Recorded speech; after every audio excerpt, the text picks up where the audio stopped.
Road here in Lincoln. By the way, long-time viewer, first-time testifier, so bear with me here. For those, I think I've had a chance to meet all of you, but for those I haven't, my name, as I said, is Jack Mitchell. I'm a part of the local media, not as a newscaster, but I host a talk radio show here in town. And I appear today not in that capacity, but as a citizen of Lincoln. I've watched a lot of these meetings, and in the times I've had a chance to do that, behind this podium I realize it's hosted a lot of folks who have exercised their right to express some frustration, maybe some anger, maybe some feelings that the city isn't going in the right direction. And today I've got a confession to make, and get ready because I think it might shock everyone in this building. There isn't a whole lot about this city that makes me angry. I rather like Lincoln, Nebraska, in fact. I stayed here when I didn't have to, and I had opportunities elsewhere, and I don't particularly plan on leaving. This may be weird, but I'm proud of this city. I'm proud of this city to a point that I'll purposely pick arguments with people from other towns, particularly Omaha, just so I can brag on my hometown. And with all due respect to everything that the seven of you do, I don't think there's a whole lot you could do to screw up this city. It doesn't mean your work or the issues that you resolve aren't important and impactful to a lot of people. I truly think they are. But sometimes I think we get so wrapped up in the backs and forths of city politics that we lose sight of a quality of life in this city that's really pretty stable and really pretty darn good. Thus, you've never seen me here testifying on an issue before, and you probably won't see me here again for a long time. There's probably a lot of you glad about that. But today I'm here because you're examining an issue that's going to have a profound effect on the quality of life for my family and the majority of Lincolnites, and because there's so much misinformation out there on the issue that I felt compelled to go on record.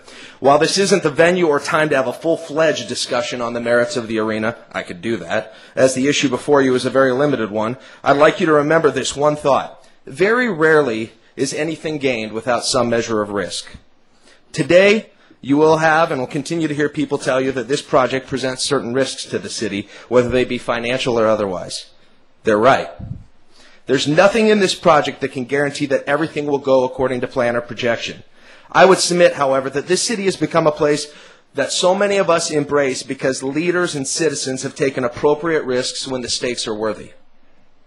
Think of your favorite spot in this city, the locale that most embodies the reason why you've chosen to live in Lincoln.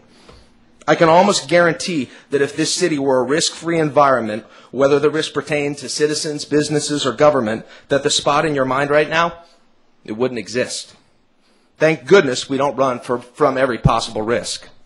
Now, if we do take a risk, all of us would prefer that the risk is well understood, transparent, and mitigated to the fullest extent. When I first heard of this project, I was on the fence and I had plenty of questions. When I've had questions, been confused, or have had radio listeners who contact with me with their concerns about the arena, I picked up the phone and made calls to Dan Marvin, to Don Hers, to Dick Campbell, to the mayor's office, to some of you even on occasion. And to a T, I've been floored by the responses because of the openness and availability of information and figures and the honesty about where the risk lies and the steps taken to be sure that any of the projections or assumptions are so conservative so as to minimize financial risk. This is fairly noteworthy to me because in 4 years of covering city government, this certainly hasn't always been my experience when I've had questions. Not to mention the fact there's another powerful media source in this city that seems bent on insinuating there's deception around every corner of this project. Just so you know, that's not been the experience of this media member.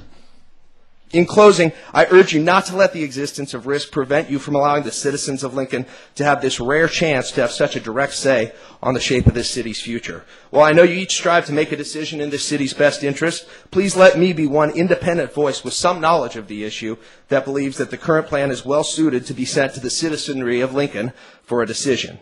And while the fondness I've professed for Lincoln will remain no matter the outcome of this issue, I'm nearly certain that there are fewer and fewer teenagers and 20-something Lincolnites that enjoy arguing with out-of-towners about why Lincoln is a better city.